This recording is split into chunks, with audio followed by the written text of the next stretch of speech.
Comment améliorer la communication au travail ? Bonjour et bienvenue dans ce nouvel épisode de notre podcast pour apprendre le français. Aujourd'hui, nous allons parler d'un sujet très important dans la vie professionnelle. Comment améliorer la communication au travail ? La communication est essentielle dans tous les métiers. Que vous travaillez dans un bureau, dans une entreprise, dans une école ou même à distance, bien communiquer peut faire une grande différence. Cela peut améliorer les relations, éviter les problèmes et rendre le travail plus agréable. Alors, comment pouvons-nous mieux communiquer au travail ? C'est ce que nous allons découvrir ensemble. 1. Pourquoi la communication est-elle importante ? Tout d'abord, il est important de comprendre pourquoi la communication est essentielle. Quand la communication est bonne, les équipes travaillent mieux ensemble. Les informations circulent facilement, les tâches sont claires et les problèmes sont résolus plus rapidement. Au contraire, une mauvaise communication peut créer des malentendus. Par exemple, une personne peut ne pas comprendre une instruction ou deux collègues peuvent avoir des idées différentes sur un projet. Cela peut entraîner du stress, des erreurs et même des conflits. Donc, améliorer la communication, c'est améliorer toute l'ambiance au travail. 2. Écouter activement. Une des compétences les plus importantes pour bien communiquer est l'écoute. Écouter ne signifie pas seulement entendre les mots. Cela signifie comprendre le message de l'autre personne. Par exemple, quand un collègue parle, il est important de regarder la personne, ne pas interrompre, poser des questions si quelque chose n'est pas clair. On appelle cela l'écoute active. Si vous écoutez bien, vous montrez du respect et les autres seront aussi plus attentifs quand vous parlerez. 3. Parler clairement et simplement. Ensuite, il est important de parler clairement et direct. Si vous expliquez quelque chose, essayez d'être précis. Par exemple, au lieu de dire « on doit finir ça bientôt », vous pouvez dire « on doit finir ce projet avant vendredi à 15h ». C'est beaucoup plus clair. Parler simplement aide à éviter les confusions. 4. Poser des questions. Beaucoup de personnes ont peur de poser des questions au travail. Elles pensent que cela montre qu'elles ne comprennent pas. Mais en réalité, poser des questions est une bonne chose. Si vous ne comprenez pas une tâche, il vaut mieux demander immédiatement plutôt que de faire une erreur plus tard. Vous pouvez dire « Pouvez-vous expliquer encore une fois ? Je ne suis pas sûre de comprendre. Pouvez-vous préciser ?» Cela montre que vous êtes sérieux et que vous voulez bien faire votre travail. 5. Utilisez un langage positif. Le ton que vous utilisez est aussi très important. Un langage positif peut améliorer les relations au travail. Par exemple, au lieu de dire « ce n'est pas bon », vous pouvez dire « on peut améliorer cela ». Ou au lieu de dire « tu as fait une erreur », vous pouvez dire « on peut corriger cela ensemble ». Le message est le même, mais le ton est plus agréable. 6. Faire attention au langage non verbal. La communication ne passe pas seulement par les mots. Le langage non verbal est aussi très important. Cela inclut les expressions du visage, les gestes, la posture, le regard. Par exemple, si vous dites « oui », mais que vous semblez stressé ou fermé, le message peut être confus. Essayez d'avoir une posture ouverte, un regard attentif et un visage détendu. S'adapter aux autres. Chaque personne est différente. Certaines personnes aiment parler beaucoup, d'autres sont plus silencieuses. Certaines préfèrent les emails, d'autres préfèrent parler directement. Pour bien communiquer, il est important de s'adapter aux autres. Par exemple, avec une personne directe, soyez clair et rapide. Avec une personne plus calme, prenez le temps d'expliquer. Cela améliore la compréhension et les relations. 8. Gérer les conflits calmement. Les conflits sont normaux au travail, mais la façon de les gérer est très importante. Si vous êtes en désaccord avec un collègue, restez calme, écoutez son point de vue, expliquez votre opinion sans agressivité. Par exemple, « Je comprends ton idée, mais je pense que nous pouvons essayer une autre solution. » Le respect est essentiel. 9. Donner et recevoir du feedback. Le feedback est une partie importante de la communication. Donner un feedback, c'est dire à quelqu'un ce qu'il fait bien et ce qu'il peut améliorer. Un bon feedback est clair, respectueux, constructif. Par exemple, ton travail est très bien organisé. Peut-être que tu peux ajouter plus de détails dans cette partie. Et quand vous recevez un feedback, essayez de écouter sans vous défendre immédiatement. Remercier la personne, réfléchir à ce que vous pouvez améliorer. 10. Utilisez les bons outils. Aujourd'hui, la communication passe aussi par des outils numériques. Par exemple, les emails, les messages, les réunions en ligne. Il est important de bien utiliser ces outils. Pour les emails, soyez clair et poli, utilisez des phrases simples, relisez avant d'envoyer.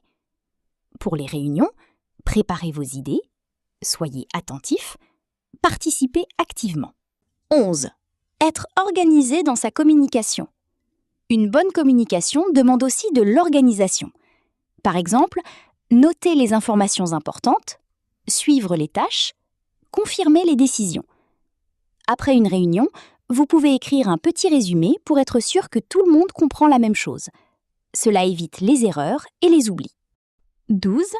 Créer une bonne ambiance. Enfin, la communication est aussi liée à l'ambiance au travail. Un environnement positif aide les gens à communiquer plus facilement. Vous pouvez dire bonjour chaque jour, sourire, remercier les collègues, proposer de l'aide. Ces petits gestes font une grande différence. Pour conclure, améliorer la communication au travail est essentiel pour réussir et être heureux dans son travail. Pour bien communiquer, vous pouvez écouter activement, parler clairement, poser des questions, utiliser un langage positif, faire attention au langage non verbal, vous adapter aux autres, gérer les conflits calmement, donner du feedback, utiliser les bons outils, être organisé, créer une bonne ambiance. Ce sont des compétences simples mais très puissantes. Question pour vous. Et vous, qu'est-ce qui est le plus difficile pour vous dans la communication au travail? Est-ce parler en public, comprendre les autres ou gérer les conflits? Réfléchissez à cette question. Merci beaucoup d'avoir écouté cet épisode. À très bientôt pour un nouveau podcast en français. Bonne journée et bon courage dans votre travail. Bonjour et bienvenue dans ce nouvel épisode de notre podcast pour apprendre le français. Aujourd'hui, nous allons parler d'un sujet très intéressant et important. Changer de carrière. Beaucoup de personnes travaillent pendant des années dans le même domaine. Mais parfois, elles sentent qu'elles veulent faire quelque chose de différent. Elles pensent à changer de carrière. Mais quand faut-il changer de carrière? Et pourquoi? C'est ce que nous allons explorer ensemble aujourd'hui. 1. Qu'est-ce que changer de carrière? Changer de carrière signifie faire un travail différent, souvent dans un autre domaine. Par exemple, une personne peut être professeur et décider de devenir développeur informatique, ou quelqu'un peut travailler dans la finance et choisir de travailler dans le tourisme. Ce n'est pas seulement changer d'entreprise, mais changer de direction professionnelle. Deuxièmement, pourquoi les gens changent de carrière? Il y a plusieurs raisons. D'abord, certaines personnes ne sont plus heureuses dans leur travail. Elles se sentent fatiguées, stressées ou même ennuyées. Par exemple, elles peuvent penser « Je fais la même chose tous les jours. Je ne suis plus motivée. Ce travail ne me plaît plus. » Dans ce cas, changer de carrière peut être une solution. 3. Chercher plus de sens. Une autre raison importante est le sens du travail. Certaines personnes veulent faire un travail qui a plus de signification pour elles. Par exemple, aider les autres, protéger l'environnement, travailler dans l'éducation.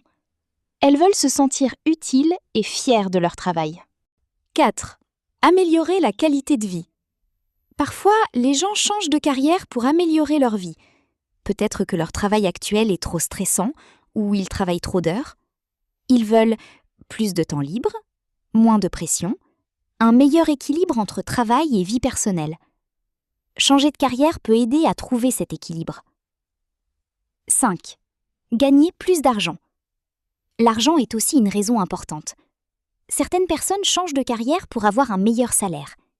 Par exemple, elles peuvent apprendre de nouvelles compétences dans un domaine plus demandé, comme la technologie. 6. Suivre une passion. Beaucoup de personnes rêvent de faire un travail qu'elles aiment vraiment. Par exemple, devenir artiste, ouvrir un café, voyager et créer du contenu. Parfois, elles décident enfin de suivre leur passion. Cela peut être risqué, mais aussi très motivant. 7. Quand faut-il changer de carrière ? Maintenant, parlons du moment. Il n'y a pas un moment parfait pour tout le monde, mais il y a des signes. Par exemple, vous n'êtes plus motivé, vous êtes souvent stressé, vous ne voyez pas d'avenir dans votre travail, vous pensez souvent à faire autre chose. Si vous ressentez cela pendant longtemps, peut-être qu'il est temps de réfléchir à un changement. 8. Ne pas agir trop vite. Même si vous voulez changer de carrière, il est important de ne pas agir trop vite. Changer de carrière est une grande décision. Il faut réfléchir, faire des recherches, parler avec des personnes dans le domaine. Vous pouvez aussi commencer petit à petit. Par exemple, suivre des cours, faire un projet personnel, essayer un travail à temps partiel. 9. Se préparer au changement. Avant de changer de carrière, il faut se préparer. Par exemple, apprendre de nouvelles compétences, économiser de l'argent, faire un plan. Cela rend le changement plus facile et moins stressant. 10. Avoir peur, c'est normal. Beaucoup de personnes ont peur de changer de carrière. Elles pensent « et si je fais une erreur ? Et si je ne réussis pas ?» C'est normal. Le changement est toujours un peu difficile. Mais parfois, ne rien changer est encore plus difficile. 11. Les avantages de changer de carrière. Changer de carrière peut apporter beaucoup de choses positives. Par exemple, apprendre de nouvelles choses, rencontrer de nouvelles personnes, se sentir plus heureux, avoir plus d'énergie. Cela peut être un nouveau départ. 12. Les difficultés possibles. Bien sûr, il y a aussi des défis. Par exemple, recommencer à zéro, gagner moins d'argent au début, apprendre de nouvelles compétences, mais avec du temps et des efforts, cela peut devenir plus facile. 13. Des exemples inspirants. Beaucoup de personnes ont changé de carrière avec succès. Par exemple, une personne qui devient chef après avoir travaillé dans un bureau, un ingénieur qui devient professeur, un employé qui crée sa propre entreprise. Ces histoires montrent que le changement est possible. Changer de carrière est une grande décision, mais cela peut aussi être une belle opportunité. Les raisons peuvent être chercher du bonheur, trouver du sens, améliorer sa vie, suivre une passion. Le moment dépend de vous, de vos sentiments et de votre situation. Le plus important est de réfléchir, de se préparer et de croire en soi.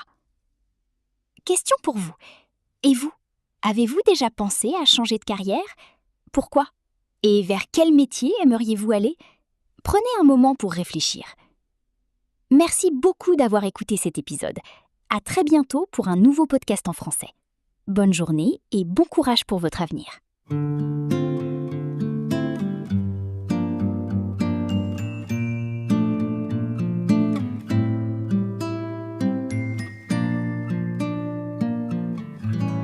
Les ombres s'étirent sur le gravier gris, un pas léger, un souffle qui l'a suivi. Rien n'était promis, rien n'était écrit, juste un instant dans ce petit réduit. Un éclat d'ombre, un sourire flou, le temps s'arrête entre nous, c'est tout, c'est tout. Comme une image qu'on garde au cou, un peu de ciel, de Paris et de nous, et de nous, et de nous. Le vent a tourné au coin d'un café, une cigarette à peine allumée. Le monde défile s'est effacé.